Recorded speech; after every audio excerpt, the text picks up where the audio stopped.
আসসালামু আলাইকুম বন্ধুরা, তোমরা সবাই কেমন আছো? আশা করি খুব খুব ভালো আছো। আমিও ভালো আছি, সুস্থ আছি, আলহামদুলিল্লাহ। আবারও চলে এসেছি আমি দুষ্টু মিষ্টি আমার লাইফস্টাইল ভিডিও তোমাদের সঙ্গে শেয়ার করতে। সকলকে জানাই আরও একটি নতুন ভিডিওতে স্বাগত এবং অনেক অনেক ভালোবাসা। আশা করছি আজকের ভিডিওটা তোমাদের খুব খুব ভালো লাগবে। অনেক দিন পরে আমার লাইফস্টাইল ভিডিও তোমাদের সঙ্গে আবার শেয়ার করছি। ভিডিওটা বেশ কয়েকদিন আগের। সকালে উঠে চলে যাচ্ছে আমার মা এবং শাশুড়ি মা আর আমার বোন আর ছোটো যা, সবাই মিলে চলে যাচ্ছে আমাদের মেয়েকে শ্বশুরবাড়ি থেকে আনতে। আমরা তাদেরকে গাড়ি পর্যন্ত ছাড়তে এসেছি নিচে। তো আমি ঘুম থেকে উঠেই চলে এসেছি। আমি এখনই ঘুম থেকে উঠলাম, ঘড়িতে এখন প্রায় 11টা মতো বাজে। তো অনেক ঠান্ডার কারণে বাচ্চাদের নিয়ে খুব তাড়াতাড়ি উঠি না। তো এই যে আরিয়ানকে দেখতে পাচ্ছ, দোয়েল, সবাই কিন্তু এখনই ঘুম থেকে উঠেছে।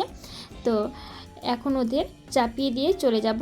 তো আমার সবাই কিন্তু আমার ছোটো জায়ের জন্য অপেক্ষা করছে। আর এখানে আমানবাবু চলে এসেছে রেডি হয়ে, কিন্তু তার মায়ের কোনো পাত্তা নেই। তো আমাদের ছোট ম্যাম চলে আসছে। তো আমরা অনেক হাসি মজা করছিলাম তাদের দুজনের জন্য, যে সবাই ওদের জন্যই দাঁড়িয়ে আছে, তারা চিফ গেস্ট হিসাবে আসছে, অনেক লেট করছে, এইসব নিয়ে আর কি।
তারা গাড়িতে করে চলে গেল, টাটা বাই বাই করে। আমরাও চলে যাব উপরে।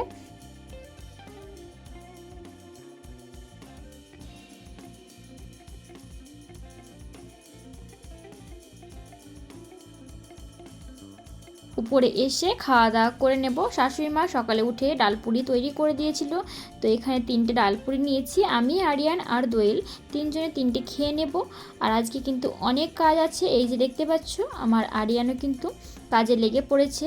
অনেক জামা কাপড় কিন্তু সকালে উঠেই মেশিনে ভরে দিয়েছিলাম কাচার জন্য। তো এগুলো এখন ছাদে মেলে দেব মা আর ছেলে মিলে।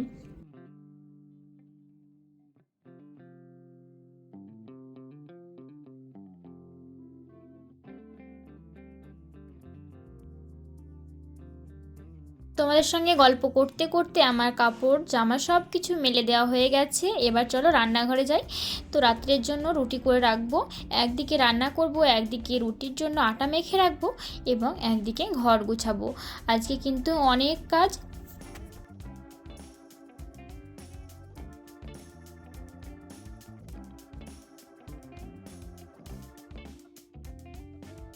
কাজ করলে তো হবে না, একটু খাওয়া দাওয়াও করতে হবে। তার জন্য 3টে ডিম পোচ করে নিলাম এবং তিনজনে খাওয়া দাওয়া করে নিলাম।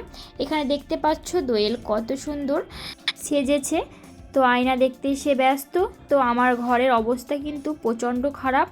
তো আরিয়ান থাকলে আমার ঘরের অবস্থা সবসময় এরকমই থাকে। তো সব কিছু গুছিয়ে নেব 3জন মিলে। দেখতেই পাচ্ছ সকালের বিছানার কোনো কিছুই গোছানো নেই। তো একদিকে রান্না করব আর একদিকে সব কিছু গুছিয়ে নেব।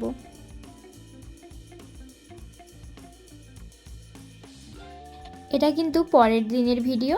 বিকেলবেলায় দোয়েলের জন্য ভালো স্কুলের খোঁজ নিতে গিয়েছিলাম আমি, মা আর দোয়েল, শাশুড়ি মা, 3জন মিলে, 4জন মিলে।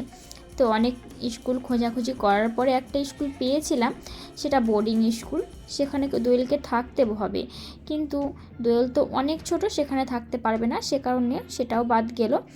তো দেখা যাক কোন স্কুলে ওকে ভর্তি করানো যায়। এসব নিয়ে অনেক টেনশনে আছি। অনেকেই বলছে এখনও অনেক ছোট স্কুলে দেওয়ার কোনো প্রয়োজন নেই, বাড়িতে পড়াও। কিন্তু ও বাড়িতে আমার কাছে তেমনভাবে পড়তে চায় না। স্কুলে হয়তো ভর্তি হলে সবার দেখা দেখি ওর পড়ার আগ্রহটা একটু বেশি বাড়বে, সে কারণেই ওকে স্কুলে দেব। সব শেষে রাত্রিবেলায় আয়হান কিন্তু আমার রুমে এসেছে, আমার সঙ্গে অনেক খেলাধুলো করছিল। এখান থেকে সে যেতে চাইছিল না, তো তার সঙ্গে কিছুটা সময় কাটালাম, তাই তোমাদের সঙ্গে তুলে ধরলাম। তো এই ছিল আমার আজকের ভিডিওটা যদি ভালো লাগে তাহলে অবশ্যই একটা লাইক করে দিও এবং কমেন্ট করে জানাতে ভুলবে না কেমন হয়েছে আজকের ভিডিওর কোথাও কোনো অংশে কোনো ভুল ত্রুটি হয়ে থাকলে সকলে ক্ষমা সুন্দর দৃষ্টিতে দেখবে। আর এরকম নিত্য নতুন আমার ভিডিও দেখতে চাইলে আমার চ্যানেলটা সাবস্ক্রাইব করে পাশে থাকবে।